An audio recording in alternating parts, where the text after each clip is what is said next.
being a conflict journalist is a rough job. I spend a lot of time on this channel ragging on the British press, but there's a big difference between someone who goes into a war zone to try and uncover the truth of ongoing atrocities, and the ghouls that haunt the Daily Mail writing op-ed after op-ed about how trans people are single-handedly making all of your children woke and gay, or how every gerbil is secretly Hamas. In fact, in recent years, especially since a certain conflict erupted in the Eastern Mediterranean in late 2023, being a conflict journalist has gone from being a dangerous, albeit well-respected profession, to being a borderline death sentence. On the 1st of April, 2025, Nick Turse of the Watson Institute for International and Public Affairs at Brown University released a report on news graveyards. In this report, Turse details what he calls the war on war reporters, the increasing prevalence of threats and violence against journalists in conflict zones, and how unprecedented threats to conflict journalists and the news industry has reached its zenith in the epidemic of journalist deaths in Gaza since 2023. In many ways, the war on war reporters is a cause that the Israeli government has in recent years taken up with full force, ensuring that the only news coming out of the areas they are illegally occupying and doing things in that would get any country in the global south doing the same thing get sent straight to The Hague is news approved by or directly produced by the very state doing the conflict that conflict journalists are sent to their graves trying to report on. In fact, Israel's war on journalists is so intense and so sustained in operation that according to this report, more journalists have died in Gaza since October 7th, 2023 than in both world wars and all other major wars combined. That's between 147 to 343 journalists, compared to 67 in World War II. To put this into an even more grim perspective, per population, the death toll of Palestinian journalists, according to the Cost of War Project, is roughly equivalent to 8,500 US newsroom employees. In 2024, on average, militaries ended the lives of one journalist every 3 days. But you wouldn't know that by listening to many news or even light entertainment outlets.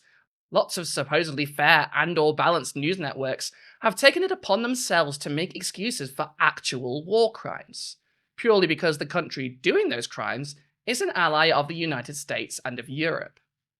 Stranger still, if you are tuning in to, say, a long-running comedy podcast, you might well find yourself being fed outright lies about the way the Israeli state deals with reporters, or rather, deals with reporters.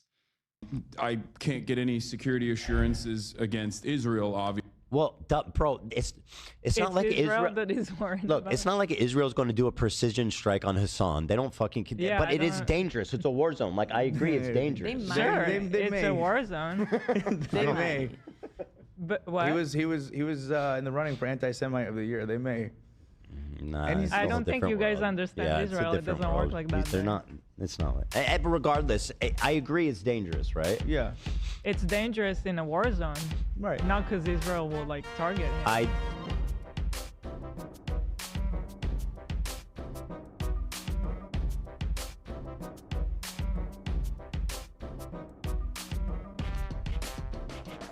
That was the H3 podcast, featuring husband and wife Ethan and Gila Klein. Nominally a comedy show, for the past year, it has become less notorious for its sense of humour and more for the persistent harassment against pro-Palestinian content creators. Unless I suppose you find the ongoing saga of a man helplessly in love with someone he keeps accusing of being a terrorist sympathiser funny. Aside from the obvious hilarity of bitching about fellow creators and losing all of your subscribers in an extended mental breakdown, other classic goofs and gags from the recent episodes of H3 include attempts to remove Muslim and pro-Palestinian creators from the platforms where they make their money. Multiple content creators have been banned for what were deemed hateful comments. You're gonna get TOS? Stand on your shit, bro. You want someone to kill me? This racial tier list was brought to you by our sponsors, Chevron, Capcom, and Samsung. This is an example of Twitch management elevating a racist nobody like Frogan at the detriment of their own company's well-being. Attempts to get them fired from their day jobs. And then I found out that this guy works for Good Mythical Morning, Yeah. the most family-friendly show on the internet. And I'm like, listen, I like Rhett and Link. They should know that they're working with this brand risk guy. Even snitching on them to their parents. So this is Joe Coop. He left a message on Hila's Star David tattoo. He said, I'm glad that phase is behind me. Enjoy hell. Joe Coop said. I'll start David. Here he is. If anyone, let's see if I know, can identify him at all. Oh shit, that weenie truck he's in front of, that's in Dearborn. Is that right? Yeah, it's Dearborn owns the Oscar Mayer truck? It's at the Henry Ford Museum. Yeah, they also have the. Wait, it doesn't travel around? Yeah, I thought I tried. I mean, it used to in like the 60s, unless there's multiple. Which one's Joe? Let's see. I think it's this guy. No. That's Joe That doesn't Coop. look anything like him. No, it is. Here, let me show you. That's him. Oh. Right. That's him right there. Trust me, when I see an anti-Semite, I know I can spot him. Wow. Spot him from a crowd. That's him. So I don't know if you guys all know that, but your friend Joe here actually is a fucking giant racist piece of shit. And like he likes to tell Jewish people they're going to hell on Instagram on his public profile. I don't know if any of you guys know him, but certainly anyone who would employ him, or probably even his parents, would be pretty disappointed to see that. Although who knows? Here's his mom. I'm not gonna click that for her. But no, you know what? Fuck him. This is what you. Here's your mom. I wonder if she knows what you do on social media in your free time. You love your mama. Good thing she's not Jewish, eh, Joe? From Matt Leap from Pod Yourself a Gun and Good Mythical Morning, to Twitch streamers like Denims and Frogan, to their former collaborator and co-host of H3 Productions Leftovers podcast, formerly of TYT and currently one of the biggest voices on the American left right now, Hassan Piker. I started a show a couple of years ago with my acquaintance, Hassan Piker. You might remember him from such classics as he had Hassan on his show. It's not like Israel's going to do a precision strike on Hassan. They don't. He is opposite of InfoWars. Now, I'm not going to sit here and tell you that Hassan loves all terrorists. Like, Hassan is fucking as rich, like probably as rich as I am. Let's be honest. Should go to Gaza. And if he doesn't, he should be severely judged by his audience for being a total fucking coward. I mean, it's part of why I judge him. He doesn't know shit about that conflict. He's never been to Gaza, never been to Israel. He doesn't know shit about it. No, he doesn't. He does not. Yeah. These people said Yoav Galant was a good guy, by the way, like a couple months ago. Just the other day, Bibi fired a really good guy that a lot of people are pissed about, and he fired him because they had a disagreement, and that's like so Trump coded. Well, he was like a moderating voice in the war room. Yeah. And he got rid of him, or at least a more moderate voice. I don't know anything about the guy. Just recognize his picture. He looked mean. I thought he was mean just because he looked mean. No, it's not.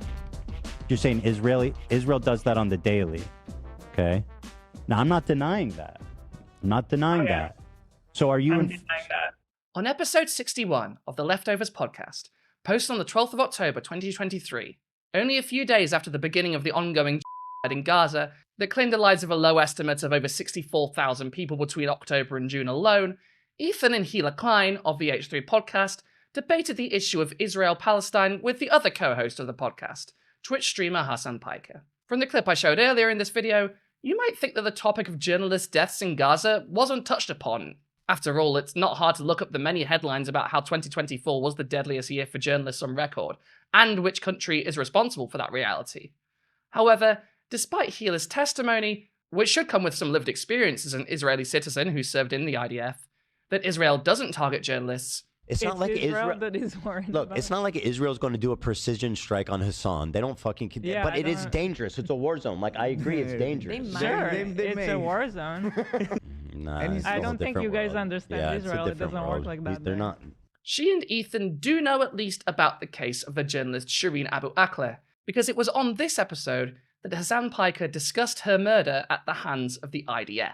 Because they don't want to repeat the mistakes that happened last time in both 2018 and also the Shireen Abu Akleh murder. Again, in the hands of an Israeli sniper that the Israeli government said was actually Palestinians, and Western media immediately disproved that. And then what did the IDF do? What did the IDF do? I don't know. When a wonderful voice for good, a Christian woman, a Christian Palestinian, and an American citizen, Shireen Abu Akleh, was murdered as she was on her way to one of these refugee camps. She had a press vest on. She had a press helmet on. She was shot in the neck so that she could be assassinated. Okay? This was a major issue. They wanted to do... Sorry. This is really fucked up.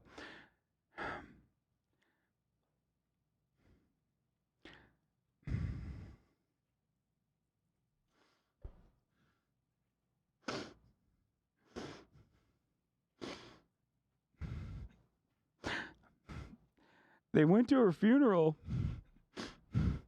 and beat the shit out of people and ripped the Palestinian flag off of her.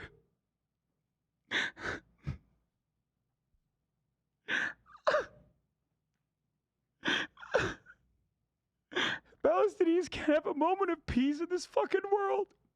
They can't even mourn the dead. Sorry.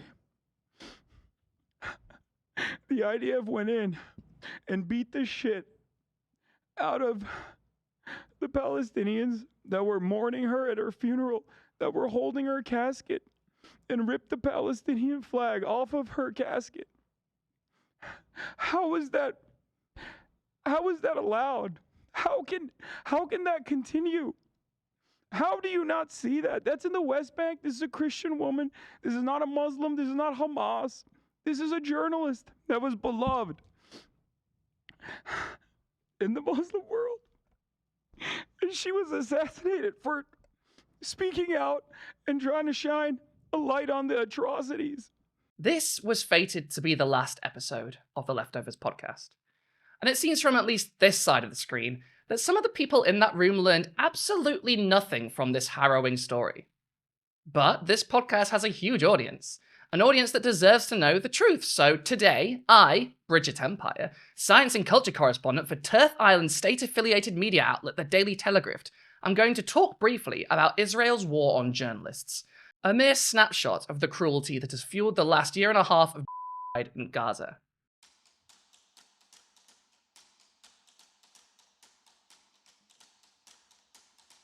Shireen Abu Akleh was an acclaimed journalist for Al Jazeera, and, although you wouldn't know it from the Western media's reaction to her fate, an American citizen. According to a United Nations Commission of Inquiry into use of force by Israel in the occupied West Bank, Shireen Abu Akleh was shot in the head by IDF forces during an illegal incursion into the West Bank city of Jenin. Her and several other journalists were on their way to cover a raid in which the IDF kidnapped members of the Al-Hazari family from their home. All the journalists were wearing helmets and vests, clearly marking them as press.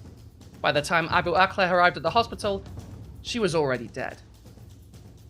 Later that day, Israel's Minister of Foreign Affairs posted a video on Twitter claiming the journalist they just murdered was killed by, in their own words, Palestinian terrorists firing indiscriminately.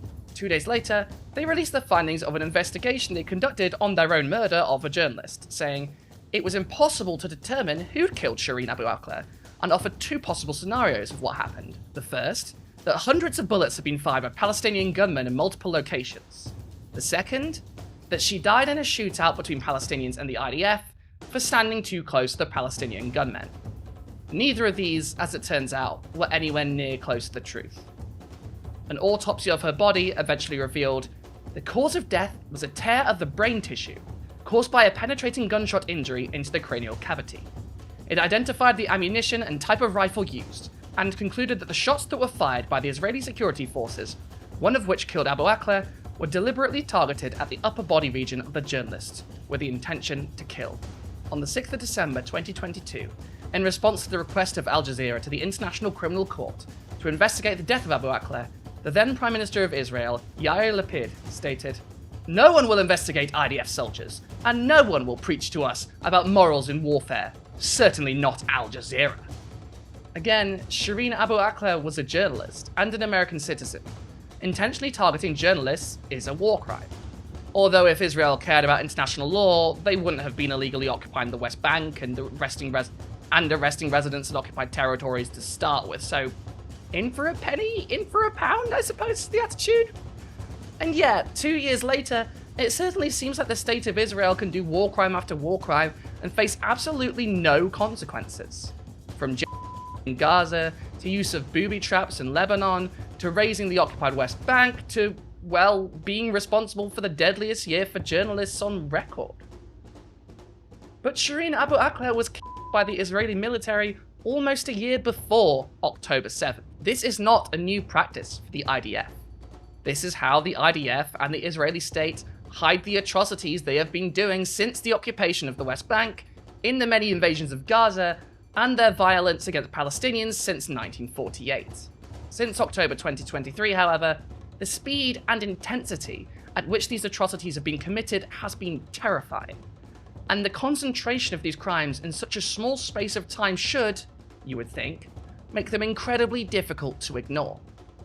If you can come out of the last year and a half still thinking Israel doesn't do that, I have to assume you're either willfully ignorant, or you just have no interest at all in reading about what's happening, to the point of neglecting your basic duties as a human being to care about your fellow persons. Or, I suppose, you could be lying, but if you're lying to cover up the crimes of a state doing this? Well, there are very few words in the English language vile enough to describe such actions.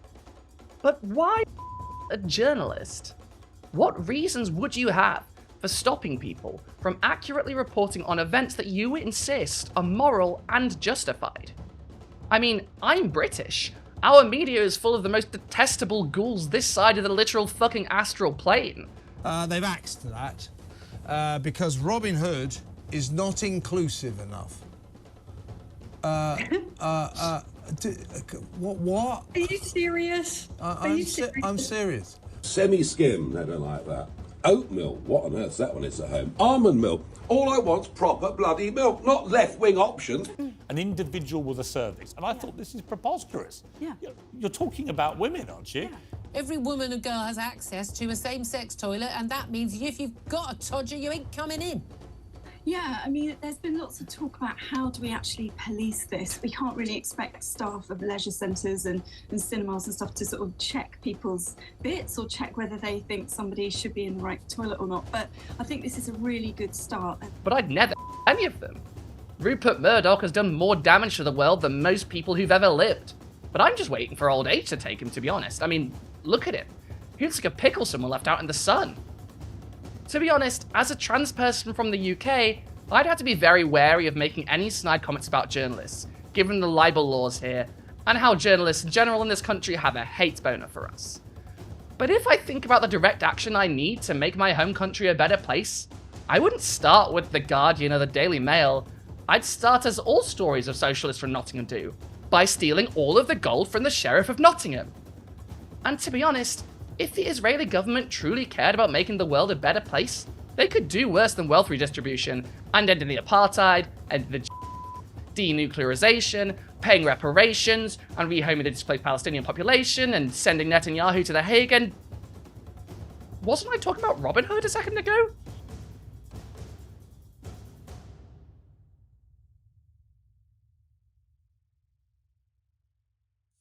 There is a reason intentionally targeting journalists is a war crime. They are civilians, they are non-combatants, and more than that, documenting conflicts in real time is essential for establishing what is actually happening on the ground, and if war crimes and crimes against humanity are committed. Something that we should, in theory, be absolutely determined to track and prevent during times of war. Journalists prevent accountability for war crimes. It allows perpetrators to carry on in impunity, their crimes unrecorded, and therefore unable to be prosecuted. So, if any side in a conflict is journalists, the first question you should be asking is, what are you trying to hide? And, well, even just from reports of Israeli soldiers, indiscriminate of civilians are commonplace in this conflict. This conflict is, at this point, extremely clearly a genocide. And the people giving the marching orders in this conflict really don't want to go to The Hague. I mean, no one wants to go to The Hague, but, you know, for most of us, that's not really something that we really have to worry about, because we're not supervillains. The point is, if you truly believed you were the most moral army in the world, you wouldn't be mowing down journalists. And you wouldn't be preventing Western journalists from entering Gaza, which is something that is happening, at least according to the Hamas sympathizers at the Times of Israel. The Free Press Association statement said that for 15 months of the war in Gaza, Israel's unprecedented restrictions on the entry of foreign journalists to the Gaza Strip have severely hindered independent reporting, robbing the world of a full picture of the situation in Gaza. The organization, which represents foreign journalists working in Israel and the Palestinian territories, added that the ban on independent journalists has placed an undue and dangerous burden on our Palestinian colleagues in the territory. These journalists have risked their lives to keep the world informed of this crucial story, the statement said. Don't worry about all that, though. Because apparently, if you think Israel is targeting journalists, you're wrong about them. The state of Israel categorically is not like that. Except, the problem with statements like this, even assuming the absolute worst in the audiences receiving these lies, is the audiences can, for the most part, read. And if you can read, then you can almost certainly do enough of a cursory Google to see these articles, for instance. From November 25th, a Guardian investigation has found that Israel used a US munition to target 3 journalists and wound 3 more in a 25th October attack in South Lebanon, which legal experts have called a potential war crime. On 25th October at 3:19 a.m., an Israeli jet shot 2 bombs at a chalet hosting 3 journalists, cameraman Ghassan Najjar and technician Mohammed Reda from pro-Hezbollah outlet Al Mayadeen, as well as cameraman Wissam Qassem from the Hezbollah-affiliated outlet Al Manar. All 3 were in their sleep in the attack, which also wounded 3 other journalists from different outlets staying nearby. There was no fighting in the area before or at the time of the strike. From January 8th, the new year has begun with another journalist being killed in an Israeli attack on Gaza, and the Palestinian Authority suspending the operation of Al Jazeera in the West Bank. On January 3rd, award-winning journalist Omar al-Darawi died following an Israeli airstrike that hit his family's home in Al-Zawaidah, the central Gaza Strip. Associated Press reporters saw friends and colleagues mourning over the freelancer's body at the hospital, with a press vest laid on top of his shroud. In 2023, al-Darawi was among a group of photographers given a prize, the Lucy Impact Award, for their images and work having made a substantial impact during the current year. From December 26th, a Palestinian TV channel says 5 of its journalists have been in an Israeli strike in the central Gaza Strip. They were in a Quds Today van parked outside Al-Awda Hospital, where the wife of one of the journalists was about to give birth, in the central Nuseirat refugee camp. The channel posted a video of what it said was the burning vehicle, with press signage on the back doors. From March 21st, former ABC News journalist Hussam Al-Titi was in an Israeli airstrike in Gaza on Monday evening local time, the night the ceasefire between Israel and Hamas ended, according to Al-Titi's family.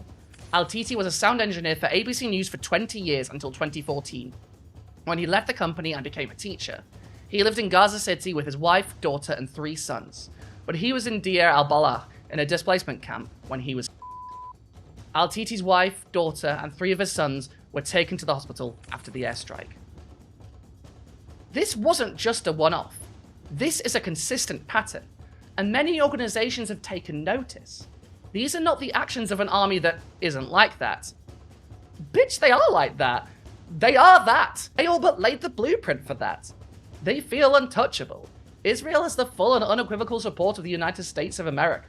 The US supplies their weapons, facilitates alliances between states with them to maintain their power in the region, and runs cover for their crimes, because the state of Israel is an extension of United States imperialism in one of the most oil-rich regions on Earth. And you all know how much the United States government loves to put people in the ground for oil.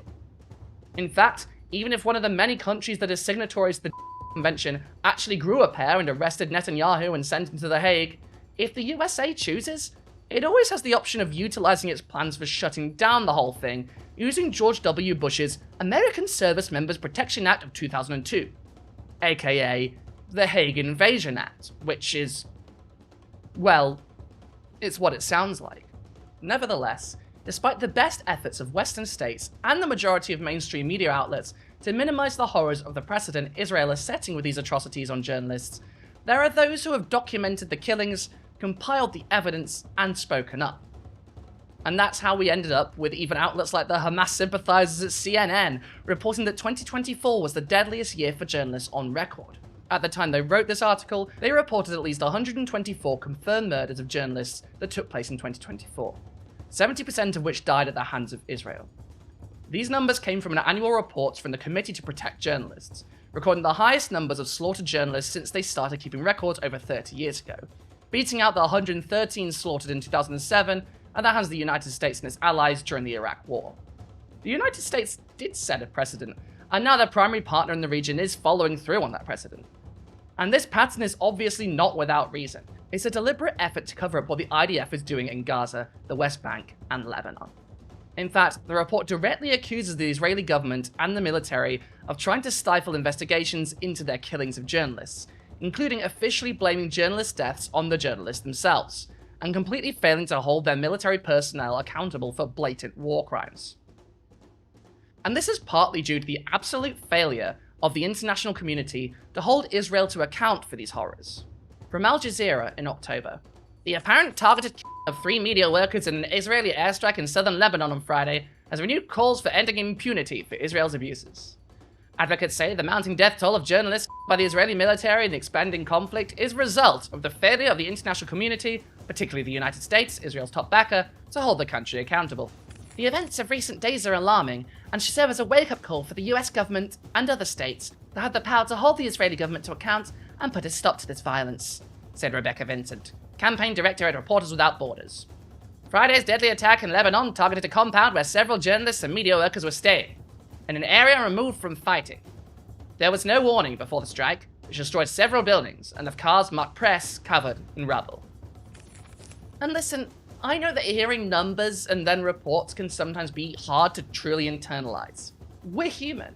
We're not built to hear a number like 124 and actually be able to picture 124 people, all victim to this flagrant violation of both international law and any sense of humanity. So, here is an infographic with a picture of the faces of 173 journalists killed in Gaza between October 2023 and December 2024. If you're wondering why these numbers are different to the ones in the article I just talked about, this is the death toll of journalists according to the government media office in Gaza. As Al Jazeera puts it, this makes being a reporter one of the most dangerous professions in the region. In fact, according to the International Federation of Journalists, the mortality rate for media workers in Gaza is 10%. And the effect this has on the media narrative coming out of Gaza is clear as day. As Jonathan Dagger, head of the Reporters Without Borders Middle East desk put it, if there are no journalists, there's no one who can independently verify this and tell the world. Then the Israeli army becomes the source of information.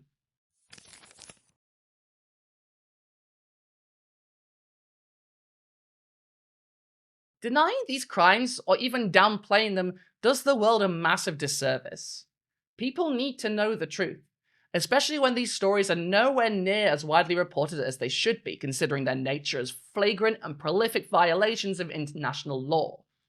Hila Klein, admittedly, according to her husband Ethan, doesn't know a lot about politics, something he brought up when she previously referred to Yoav Gallant, former Israeli government bigwig now wanted in The Hague for committing as a really good guy. But if you're going to be commenting on these issues with the massive platform this channel has, well then, either you should make a point to educate yourself on the topics you're speaking confidently about before you speak on them, or shut the fuck up. To be clear, I don't think the issue here is ignorance. Both Ethan and Hila Klein lived in Israel. Hila was born there and served in the IDF. They had that discussion about Shireen Abu Akleh on air, and it's still up on their YouTube channel. They have heard this information. Whether they choose not to believe it because they don't want to picture the country they spent much of their life in could do these things, or because they're just lying, well, I can't say. I'm not inside their heads. What I can say, however, is that publishing this denial of Israel's war on journalists is dangerous. Israel is a state, and just like every other state, it should be held responsible for its actions according to international law. And to do that, we need people to be honest and open about what's happening, no matter how uncomfortable it makes them. Only by being able to investigate what has happened since October 2023 in Gaza can we begin to hold the Israeli state accountable for what it has done. And we can't do that while they insist on making going to Gaza a death sentence for journalists. It's important to remember that even the numbers I quoted from before, from multiple sources with their different counts, are already out of date. More journalists are being killed the longer this goes on. In fact, the day after I finished the first draft of the script, 2 more journalists were killed by Israeli airstrikes. Hossam Shabbat and Mohammed Mansour. I can't show you the pictures I saw from these events because they would get my channel taken down. But they are heartbreaking. Just to underscore that these are real people being actively targeted by a ruthless military, here is a video of Hossam encouraging a young girl to become a journalist. When she came up to him, she thought he was already dead. Now, he is. والله فقدتك قالوا عنك استشهدت ليه؟ شو ليش؟ لما فات جودة شمال كنا نعيط عليك والله لهالدرجة؟ بتنام بايش؟ لا لا اله الا الله. والله نزل عليك. قسما بالله العلي العظيم نزل عليك. اشتقتي لنا يعني؟ والله اشتقت لك. جدع. ايش بدك تصيري لما تكبري؟ صحفية. بقول كيف بدي اصير صحفية وحسام شماتة يستشهد. كيف بدي اصير صحفية؟ لا ليش نستشهد؟ لا يبعد الشر عنك. كيف بدي اصير صحفية سعيدة؟ لا بنسويك صحفية. بدك صحفية تصيري؟ ان شاء الله. نصير صحفية. يلا سلام. يلا سلام. Before you go, I want to tell one more story. In December 2023, the Palestinian poet and former UCL academic Rafat Al-Arir was in an Israeli airstrike on his brother's home after receiving threats over the phone from the IDF. For the crime of speaking out on behalf of his people, he, his brother, his sister, and her 4 children were killed. A few months after this ruthless murder, another Israeli airstrike took the lives of his wife Shaima and her infant son. Before his death, Rafat Al-Arir wrote the poem, If I Must Die. With his death, and every death that followed, this poem hits harder and harder. And I'd like to leave you with his words. If I must die, you must live. To tell my story, to sell my things, to buy a piece of cloth and some strings, make it white with a long tail, so that a child, somewhere in Gaza, while looking heaven in the eye, awaiting his dad who left in a blaze, and bid no one farewell, not even to his flesh, not even to himself, sees the kite, my kite you made, flying up above, and thinks for a moment an angel is there, bringing back love. If I must die, let it bring hope. Let it be a tale.